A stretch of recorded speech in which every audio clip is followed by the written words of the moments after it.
Hi. So Trump actually did it. This morning, I'm filming this on Saturday, 3 January. The United States military attacked Venezuela and abducted Venezuelan President Nicolas Maduro.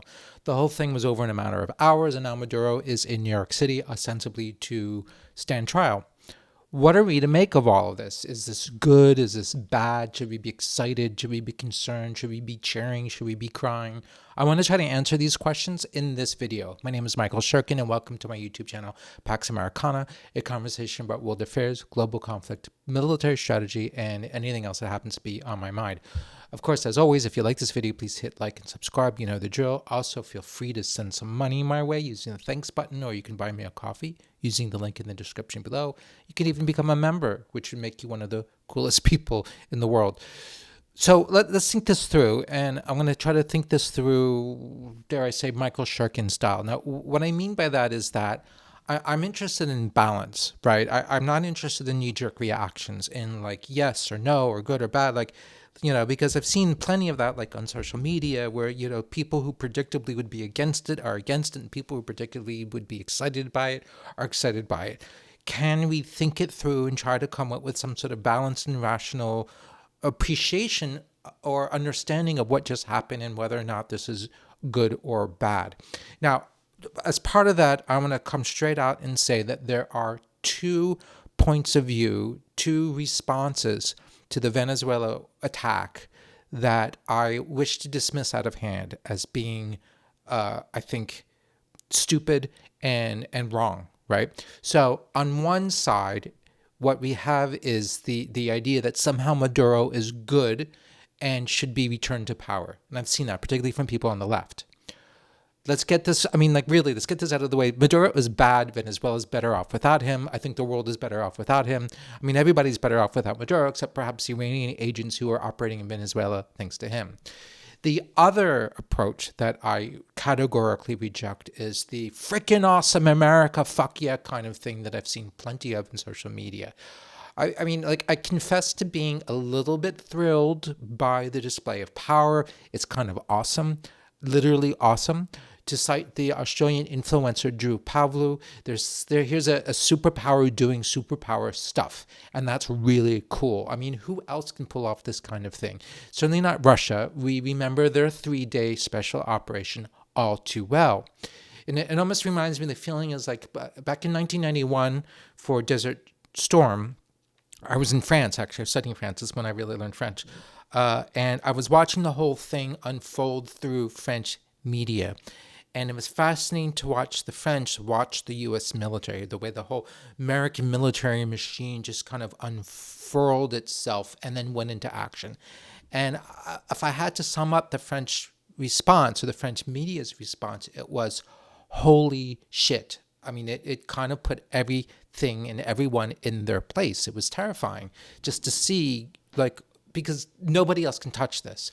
However, let's stop and think. That's what my channel is not about. That this is not about yes, and I despise jingoism. I despise chauvinism, particularly chauvinism when the basis of your sense of superiority is simply size, right? And it's not. America's size is just an accident of history. It's just because those English settlers back in the day managed to pick, they won the lottery by grabbing the right bit of coastline. It's not a virtue. We haven't done anything special. We just happen to get a great piece of land and then to steal it from the natives. But at any rate, that's not what I want. I want to think. Let's think it through. What has Trump done? What is he doing? What will be the consequences of what he's doing? What does this all mean? Now, a few weeks ago, I posted a video about Venezuela already. I was kind of hoping I'd be done with it, but no. It is about Venezuela and military strategy. I'm putting a link somewhere above my head so that you can watch it. I think it's a good video, to be honest, and I think it actually holds up quite well. The concern that I voiced in that video had to do about planning and strategy. Was there a plan? Was there a strategy? I voiced optimism that it all could be done. We could invade Venezuela and we could change the Venezuelan regime, and you could do this successfully, provided that the U.S. government planned carefully and lined up all of its many, many ducks in a row. And what I mean by that is I mean like reaching out to members of the Venezuelan military and the government, figuring out who might support us, who might not, whom do we need to threaten or bribe or this or that and negotiate with or make a deal with, and orchestrating things, with the opposition leader. And you could plan this whole thing, right? Like orchestrating a big symphony and then set it in motion, and then everything would fall into place. And this could absolutely be done. This is all well within the realm of the possible.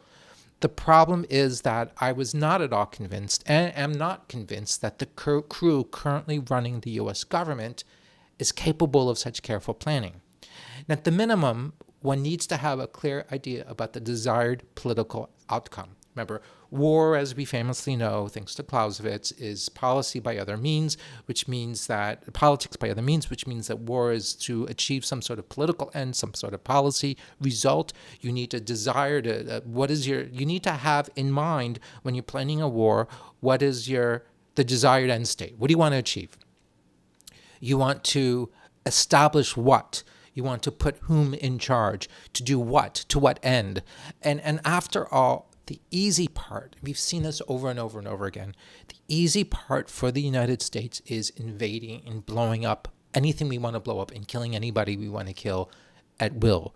The United States military is unsurpassed in its ability to blow stuff up and kill people. The hard part is what comes afterwards, is later. Might there be a strategy? Possibly. Or so I thought. Now that it's happened, we need to get past the initial excitement. It's really impressive. And we need to think, what's the plan? What's the strategy? What is the desired political end state? And from where I sit now, when I think about these things, and based on the information available to me presently, this is 10:42 p.m. on January 3rd, it's not looking very good. Okay, first of all, Trump, rather than enthroning Machado, remember the Nobel laureate and head of the opposition, who may or may not have won the recent presidential election, instead of enthroning her, which one would have thought would be the obvious thing to do, the easiest thing to do, particularly since she seems really keen on Trump, he's actually put her down and insulted her. He said about her, I think it would be very tough for her to be the leader. She doesn't have the support within or respect within the country. She's a very nice woman, but she doesn't have the respect. Says who? I don't know, but all right, so we're not putting her in power. Who then? Whom are we putting into power? And or maybe what we're going to do is we're going to make a deal with the current Venezuelan regime and basically leave it intact in exchange for something. In fact, I just read that Maduro's vice president, a woman named Delcy Rodriguez, has assumed control, and she has voiced her support for Maduro, and she has said that she would resist Trump, meaning so there's no regime change. Maybe the operative theory here is that she will prove to be pliant. At the end of the day, she will cave and she will do whatever Trump wants, whatever that is, because she's afraid, because she's scared. And frankly, she should be scared because look at what we just did to her boss. 2, Trump has suggested that the U.S. would run things. But what does that even mean? An occupation? And he's also suggested that the United States would play a major role in managing Venezuela's oil industry. But what does that mean? And is that what this is all about? Is this really about the oil industry? 3, he seems to be contemplating an occupation, which I think would be the worst idea ever. And that's what I was hoping to see evidence against. Like I wanted to see evidence that he was trying to avoid an occupation. And the way to do that is, like I said before, it's about reaching out to the military and different factions in the opposition and working with Machado and doing all these things to make sure that there's an easy and smooth transition when you finally pull the trigger and invade and depose Maduro. Maybe there's a plan here, but I don't think so. And again, like as far as I could tell, all we've done is we've replaced Maduro with Delcy Rodriguez, and then we're just going to let everything sort of continue on. But he does talk about an occupation, but what does that mean? With regard to an occupation, Trump has said it would be fine because it would pay for itself. Anyone who remembers the Gulf War, the 2003 Gulf War, should shudder when they hear that, because that's exactly what the Bush administration said, the George Walker Bush administration said about invading Iraq. And even if that turned out to be true, is that what this war is about? Is it booty? Is this like a profit-making enterprise? Is that what we're doing? And let's talk about some of the broader implications. Stuff like international law and norms and things, and, this idea that sovereign nations shouldn't attack other sovereign nations except in self-defense or with a UN sanction. I'm really not a big fan of the international law arguments, and I see lots of people on social media saying, this is terrible, this is the end of international law, the rule of law, whatever. I feel like the way people talk about international law reminds me more of religious fetishes than anything real. It's like an idol. It's this stone that you're going to sort of pretend has this power, like there's this divinity that resides within the stone, when no, it's really just a stone. Most of the time, also, frankly, when I hear international law being brought up and instrumentalized, it's basically to argue that Israelis don't have a right to defend themselves. Moreover, I have always thought that the so-called post-war liberal international order was really nothing more than the Pax Americana, and it was nothing more than something that the United States created out of a sense of decency and nobility, but ultimately because the people in charge of the U.S. back in the 40s and 50s actually thought that this was probably in our best interests over the long term, that sharing some of our sovereignty and not lording it over people and not treating our friends and allies as vassals was actually going to serve our interests, and it's going to serve our prosperity. Like, this is actually the better strategy for being an empire than the more old school kind of bald power master and slave kind of dynamic that we'd seen in historical empires. So when people today, though, clutch at their pearls and they say, oh, we're back to the law of the jungle, part of me thinks, like, dude, where have you been? It's always been the law of the jungle, only we've been pretending otherwise. We've been play acting.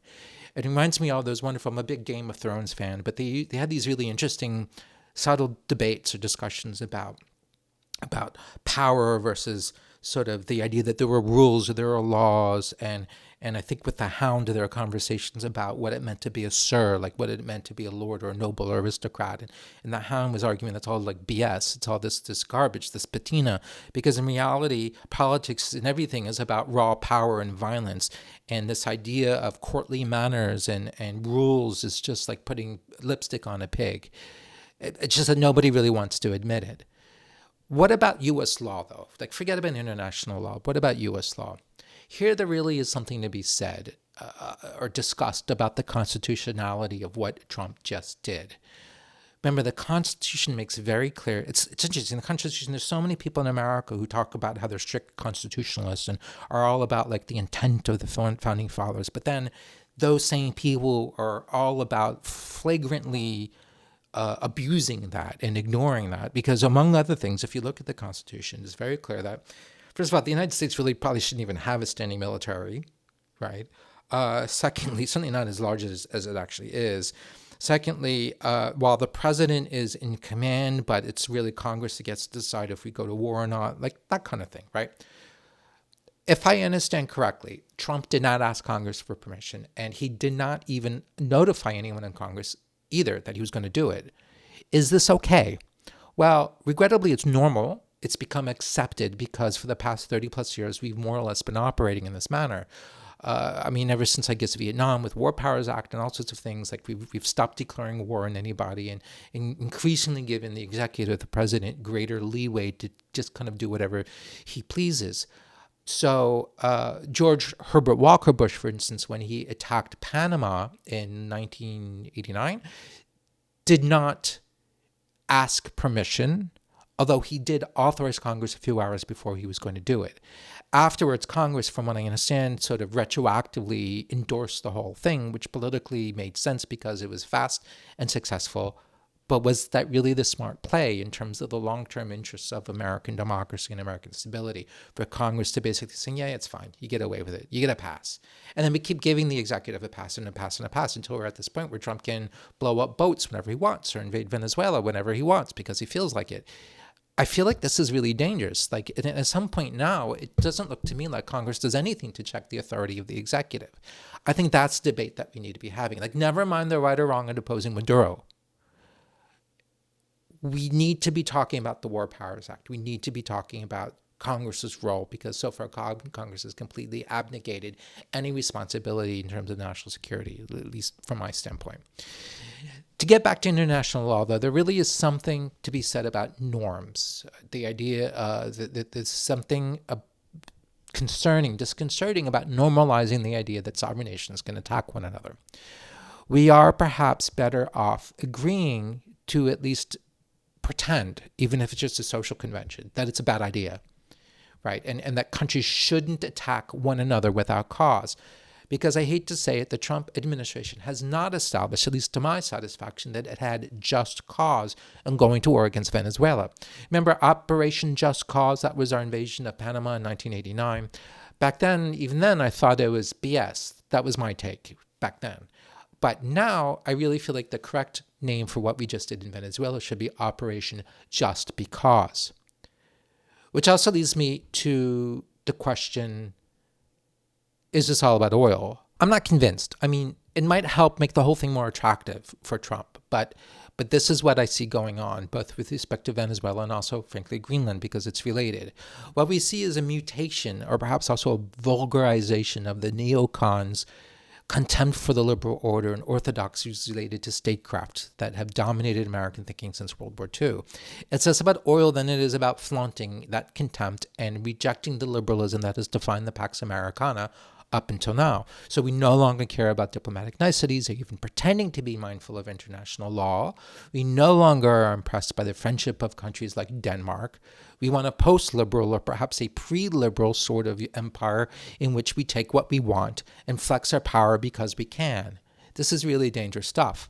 I said it was a vulgarization of the neocon critique because of the liberal order, because the neocons at least were kind of the real ones were sort of intellectual elites with highbrow arguments that were interesting, sometimes compelling, but, we're talking about like university types and people like Fukuyama, or even, like Rumsfeld was a really smart guy and you could engage in some very serious policy questions at a very high level. Today, this conservatism is less sort of the intellectualism of a William F. Buckley or Francis Fukuyama, and more about like alpha males doing alpha male stuff on TikTok. This is about being a warrior, capital W, or RFK Jr. doing pull-ups while scoffing at science and scientists as a bunch of pencil neck geeks. It's like we've all gotten dumber. Let's recall also that the whole critique of tyranny and the whole point of constitutionalism, constitutional democracy, is that if you have a tyrant or a king with absolute authority, that king or tyrant can do anything they want according to their whim. He could, in theory, be an enlightened despot, which is awesome because an enlightened despot would be incredibly efficient and effective and do things that are wise, do things that are good for the collective. But he could also be a psychopath or an imbecile or just crazy or maybe just corrupt. And let's say we agree with what Trump just did, but what if he does something that we don't like? He can do it with impunity. Like this time we're okay with it, but next time he does it, we're not okay with it because he's going to do something that we don't approve of. But we've also, we've all empowered him to do whatever he wants. The Constitution and all those checks and balances stuff really is intended to preserve us from being ruled by a mercurial tyrant, even if that means having a government that's slow and inefficient. Likewise, the liberal order, even if it's kind of like a legal fiction, is supposed to be something of a guarantee that no country, especially the most powerful one, acts with impunity, the way Russia's doing with Ukraine. Liberal norms in international law obviously did not stop Putin from attacking Russia. But I can't help but feel that at least by sometimes caring, by sometimes making an effort or agreeing that most of the time this is really bad and we need to at least have some sort of justification if we're going to flaunt international law, then maybe we're not as bad as Putin's Russia. And maybe we might check our own use of power and not abuse power and think twice and thus act with greater wisdom. Or maybe I'm just fooling myself.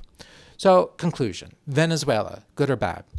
The best I can offer as an answer is this. We should be pleased to see Maduro's backside. No argument there. But all of us, Americans included, should be really worried about the ability of one man to take out some other sovereign leader just because he decided that he doesn't like this guy, that he was a threat, right? Because our president doesn't like him. An American president's unlimited and unparalleled ability to do that kind of thing gives me no comfort. It's thrilling when the target is somebody that most of us agree really is a bad guy. Things get sketchy when suddenly that is being done against somebody that maybe it's disputed, we disagree, or we can agree to disagree or whatever, but like it's not so clear. Or maybe they do it against a good guy. What if we, God forbid, seize Greenland or go to war against Denmark? You see what I'm saying? It's not... And this is the same, like every time, like with the executive orders. I remember when Obama did executive orders in order to get around Congress. On one hand, I often approved of the executive orders. On the other hand, it kind of bothered me because he was really helping to establish this precedent of going around Congress, meaning that whoever's the next president after Obama can do the same thing, only the other direction, as Trump has been doing. Or, the getting rid of the filibuster in the U.S. Senate. It can be helpful at the moment because it can support your side at the moment. But once you've taken away this guardrail, that means that when the other side is in charge, they're going to do things that you don't like at all. So these guardrails really matter. And I fear for what's going to happen in the future, as it seems like the people in charge now are really very keenly interested in demolishing guardrails and kind of relishing it. They revel in the destruction of the guardrails. Thank you very much. I hope you liked this video. If you check in the description, you'll see links to my social media, X, Blue Sky, LinkedIn, plus my Substack, also called Pax Americana. I try to write for that weekly, and my website, michaelshirkin.com. Stay tuned. There's plenty more in the pipeline, including the long-promised video about the Danish military. Yes, it's in the works and it's going to happen. Thank you very much. Bye.